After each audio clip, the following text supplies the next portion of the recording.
बिल्कुल। मोनिका ठाकुर मेरी सहयोगी, आइए आप बैठिए और चर्चा की हम शुरुआत करेंगे।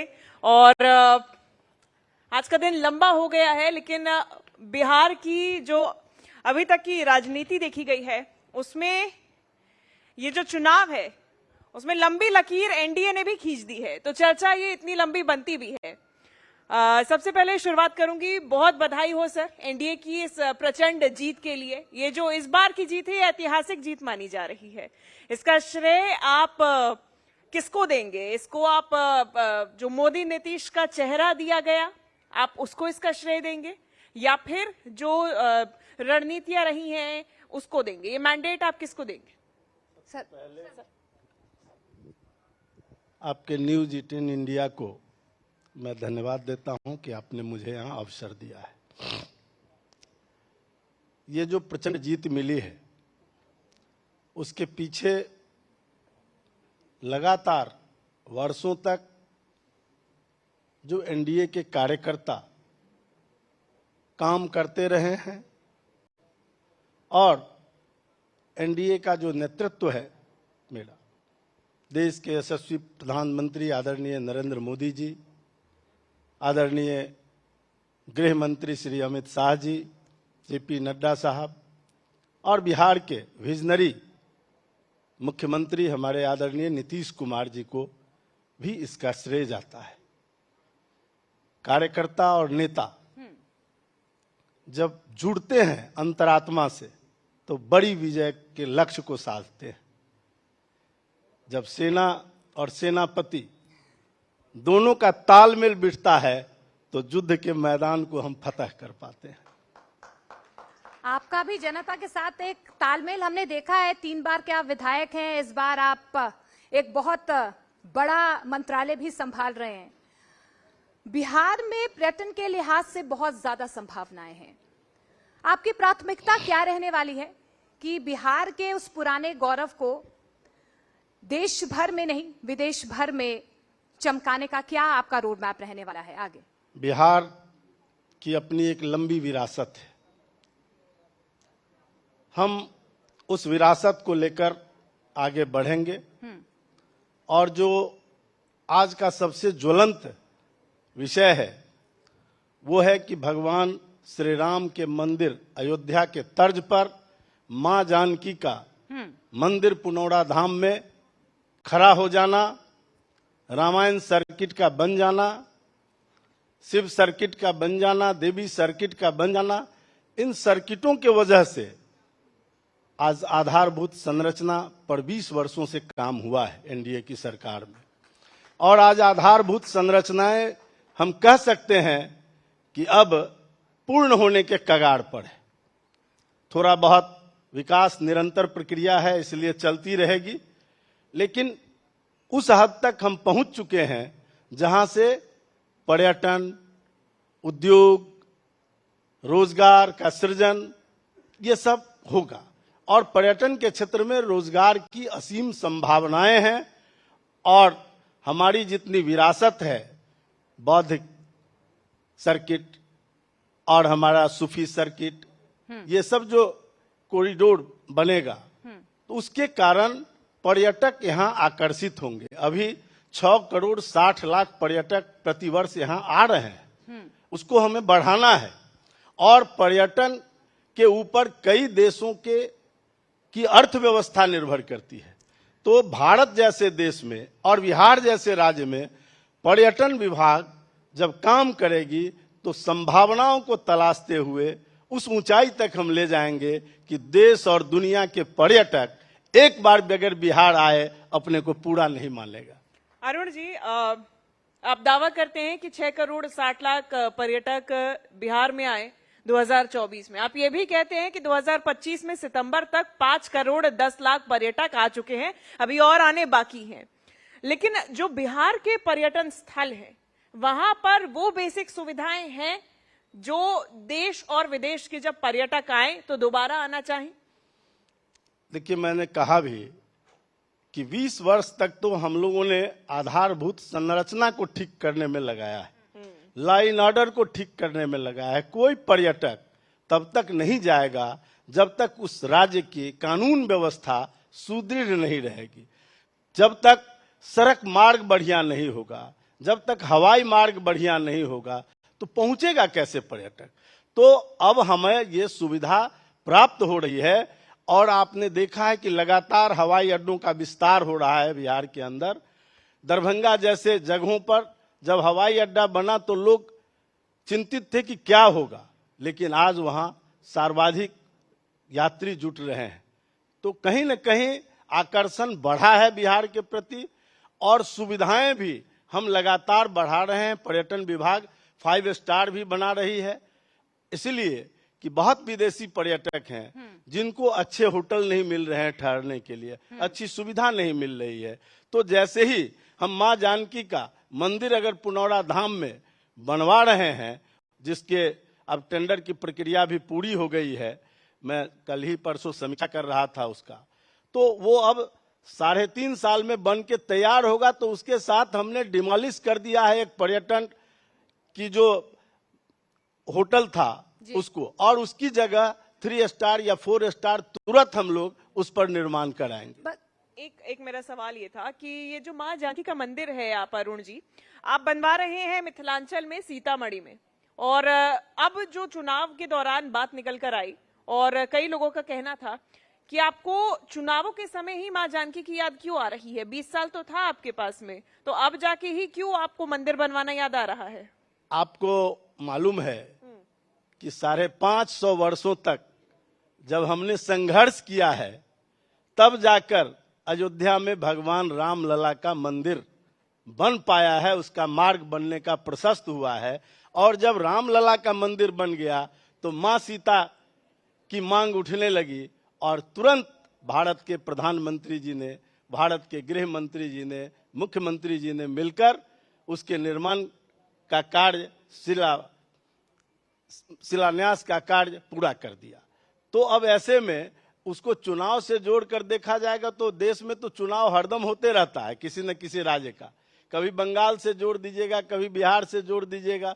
तो चुनाव तो अपनी प्रक्रिया है, चलती रहेगी, लेकिन चुनाव के पहले से ये काम चल रहा है उस पर, और अब जाके वो काम हम शुरू करने वाले हैं। लेकिन आपको लगता है कि कहीं ना कहीं कमी रही है, खासतौर पर टूरिज्म के लिहाज से? अगर मैं बिहार की बात करूं, हमने अमूमन देखा है टूरिज्म के लिहाज से कि अगर कोई भी कहीं जाना चाह रहा है तो उसके मन में शायद मसूरी पहले आता है या पहाड़ पहले आते हैं, लेकिन वो बिहार का वो एक विजन सामने नहीं आता है। आपको क्या कमी लगती है कि इतने वर्षों में टूरिज्म के लिहाज से बिहार में वो क्रेज लोगों में नहीं आ पाया? क्या कानून व्यवस्था एक बहुत बड़ा मुद्दा रहा है? कैसे सुनिश्चित करेंगे आप कि पर्यटन के लिहाज से ज्यादा पर्यटन जो है बिहार का रुख करें? 20 साल पहले कोई पर्यटक हिम्मत नहीं कर सकता था बिहार आने का। जो कानून व्यवस्था यहाँ की थी, कब लूट जाता, कब पिट जाता, कब छीन जाता, तो ऐसे में कोई पर्यटक सोचेगा कैसे बिहार आना। अब वो सोचना प्रारंभ जब किया है तो हमारे पास आधारभूत संरचनाओं का अभाव था। अब जब हमने उसको पूरा किया है तो उनकी सोच बदल रही है, तभी तो हम 6 करोड़ से अधिक पर्यटक को आकर्षित कर पाए हैं। और आने वाले दिनों में जिस प्रकार से सुविधाएं उपलब्ध होगी पर्यटकों के लिए, तो मुझे लगता है कि आपको लगेगा कि बिहार में पर्यटन भी कोई विभाग है जिसने काम किया है, और काम करने के बदौलत लोगों के रोजगार का भी सृजन किया है और पर्यटकों को आकर्षित भी किया है। हम उसको तेज गति से कर रहे हैं। आपका 100 दिनों का कोई एजेंडा है कि ये मेरे 100 दिन का एजेंडा है, ये मुझे अपने मंत्रालय में करना है? बिल्कुल, अभी हमने पूरी तरह से समीक्षा भी नहीं की है। हम तो 25 को पदभार ही ग्रहण किए हैं, और जब हम समीक्षा करेंगे तो उसमें क्या क्या 100 दिनों के अंदर हम कर सकते हैं, क्या क्या हम 60 दिनों के अंदर पूरा कर सकते हैं, किसको हम 30 दिन के अंदर कर सकते हैं, उसका एक रोड मैप तैयार करेंगे। और उस रोड मैप के आधार पर हम ये कह सकते हैं कि जितना कार्य प्रारंभ है, मैं पहला मंत्री नहीं हूं जहां से इसकी शुरुआत होगी, सबने शुरू किया है अपने अपने तरीके से, उसको आगे बढ़ाना है नए विजन के साथ। तो हम उसमें और क्या कर सकते हैं ये हमें देखना है। डबल इंजन की सरकार आपको लगता है महत्वपूर्ण है इसके लिए? बहुत बगैर डबल इंजन की सरकार का, तो आपने देखा है कि बिहार किस हाल में था। ये जब डबल इंजन की सरकार आई है तभी तो बिहार के हालात सुधरे हैं, बिहार के दिन बदले हैं। ये बदलता हुआ बिहार है।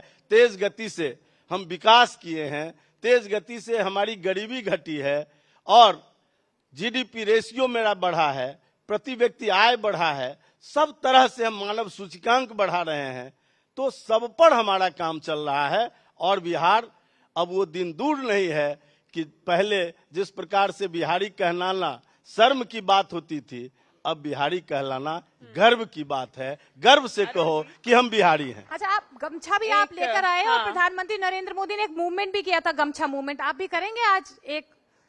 नहीं, हमारे जो प्रधानमंत्री जी ने जिसको किया है, हाँ। ये उनकी चीज है। मैं क्यों एक कार्यकर्ता होकर उस चीज को दोहराऊं। उनके साथ हमने गमछा भी घुमाया था, लेकिन उनके साथ अरुण जी एक मेरा ये सवाल घुमा था ले कि इस बीच में हम बात तो कर रहे हैं, रोजगार आपने सृजन की आपने जिक्र किया 5 स्टार होटल्स का, आपने जिक्र किया कि आपने एक जगह पर 3 स्टार होटल बनाए हैं, वहां के होटल्स को डिमोलिश करने। विवादास्पद नहीं लग रहा है? दोनों बातें अपने आप में क्लैश नहीं कर रही हैं? एक तरफ आप कहते हैं रोजगार का सृजन, लेकिन क्या बिहार का जो टूरिज्म है वो सिर्फ इन कॉर्पोरेट होटल्स के माध्यम से ही, इन्हीं के भरोसे चलेगा? 5 स्टार होटल, 3 स्टार होटल्स, या फिर यहाँ के जो छोटे होटल्स हैं, होम स्टेज हैं, कई ढाबे भी हैं, कई ऐसे संचालक हैं जो कि मान लीजिए कि मंदिर के आसपास ही हैं, कई ऐसे सारे, उनके लिए आप क्या ठोस पॉलिसी लेके आएंगे? उनके लिए भी हम लोग, चूंकि 5 स्टार कोई हमारा उद्देश्य नहीं है, लेकिन जैसे लोग पर्यटन आएंगे तो सब तरह के लोग आएंगे, तो उनके लिए वह भी जरूरी है। और ये भी जरूरी है कि फुटपाथ के जो व्यापारी हैं उनको भी हम कैसे सजाकर रखें, कैसे उनका एक प्रदर्शनी टाइप का हो जिसकी ओर लोग जाएं। तो इस सब के लिए भी व्यवस्था हम लोग करने वाले। लेकिन इसमें स्थानीय लोगों के लिए रोजगार की जब बात आती है, वो हमेशा प्रश्न चिन्ह उसके सामने खड़ा रहता है। बिल्कुल स्थानीय, अभी भी बाहर जाते हैं, पलायन करते हैं। आप देख रहे होंगे कि पलायन का दर लगातार घट रहा है। 20 बरस पहले जितना पलायन का दर था, आज उसका 1/4 से कम हो गया। घटा तो नहीं है, विपक्ष ने सबसे बड़ा मुद्दा तो इसी बनाया। नहीं, विपक्ष ने गलत आंकड़ा प्रस्तुत करने का काम किया है, इसीलिए तो जनता नकार दी है। अगर वो सही बतला पाता, सही चीजों को दर्शा पाता और उसमें अपना विजन बताता, तो जनता जरूर स्वीकार करती कुछ हद तक भी। लेकिन चूंकि किसी के किए काम को, जिसको जनता देख रही है कि ये काम हो रहा है, और उसको अगर आप नकारिएगा तो उसका परिणाम तो भुगतिएगा। लेकिन ये भी सच्चाई है कि यहाँ के लोग जो हैं गुजरात जाकर काम कर रहे हैं, बाहर जाके काम कर रहे हैं, लेकिन वहां के लोग यहाँ पर आके काम नहीं कर रहे हैं। एक अंतर है। हाँ। एक अंतर है, पहले लोग बदतरी के हालात में बिहार से बाहर जाते थे, आज बेहतरी के लिए भी जा रहे हैं। आज यहाँ के अच्छे डॉक्टर, इंजीनियर अपने को और अच्छा बनाने के लिए जा रहे हैं।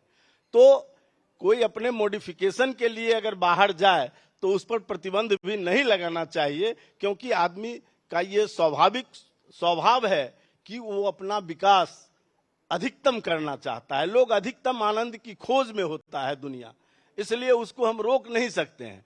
तो बेहतरी के लिए जो पलायन हो रहा है उसको पलायन से मत जोड़िए। चलिए, ये जो है, ये पूरा जो मसला है अब बिहार को और भी ज्यादा बेहतर बनाने का है, लेकिन इस बीच में अगर आप इंफ्रास्ट्रक्चरल डेवलपमेंट की बात करें पर्यटन के लिहाज से ही, उसमें भी फंडिंग पॉलिटिक्स को लेकर एक क्वेश्चन मार्क खड़ा हो जाता है। नहीं, कोई ये सब चीजें नहीं बाधक है। प्रोजेक्ट डेडलाइंस भी एक इशू है। नहीं, प्रोजेक्ट आप देख रहे हैं कि लगातार समय से पूरा हो रहा है अधिकांश प्रोजेक्ट। हाँ, कुछ में तकनीकी बाधाएं आ जाती है, कुछ में भूमि अधिग्रहण का विषय आ जाता है, लेकिन इतनी जल्दी आप देखे होंगे कि मां जानकी के जमीन का भूमि अधिग्रहण 50 एकड़ का पूरा हो गया, लोगों की उसका मुआवजा मिल गया और पूरा दखल कब्जा भी लोगों ने स्वेच्छा से दे दिया। ये हमारे देश के किसान हैं जिन्होंने अपनी जमीन एकदम हंसते हंसते दिया है कि यहाँ मां जानकी का मंदिर बने। आपके राजनीतिक सफर के बारे में भी थोड़ी सी बात कर लेते हैं।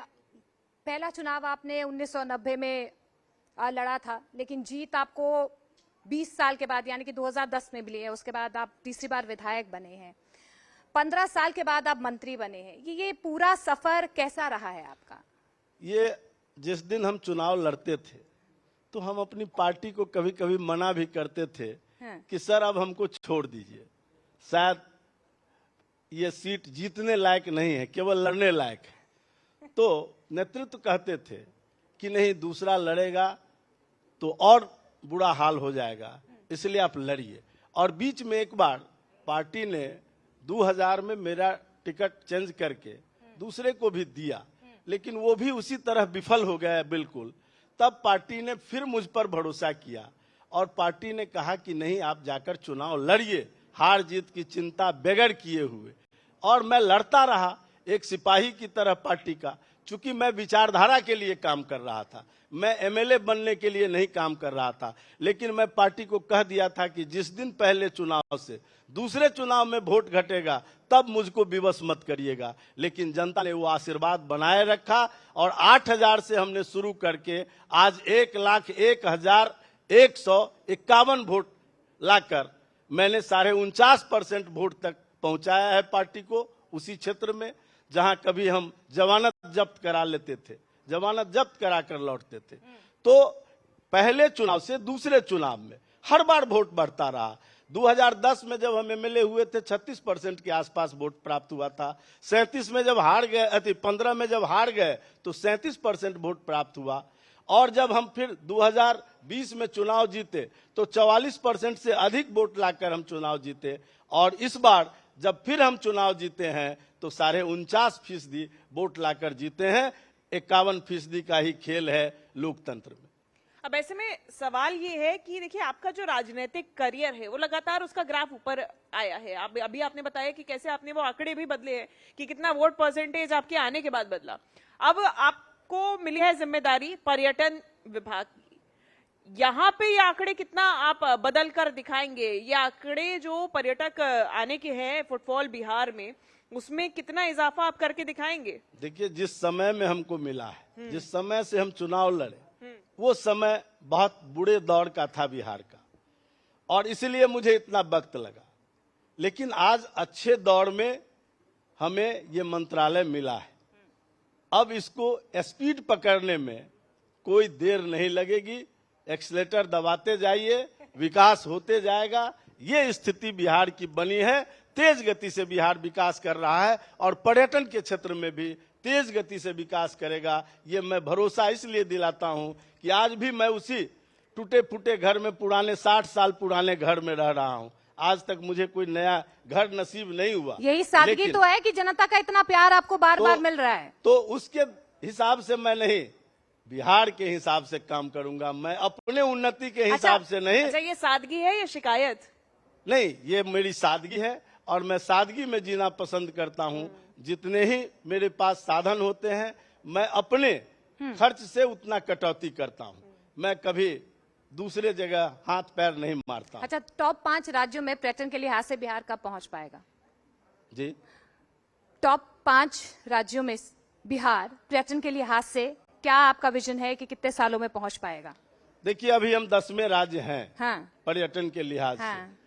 टॉप 5 में मुझे लगता है कि मेरे इस 5 साल के दौर में मैं टॉप 5 में बिहार को लाकर छोड़ूंगा पर्यटन के लिहाज से।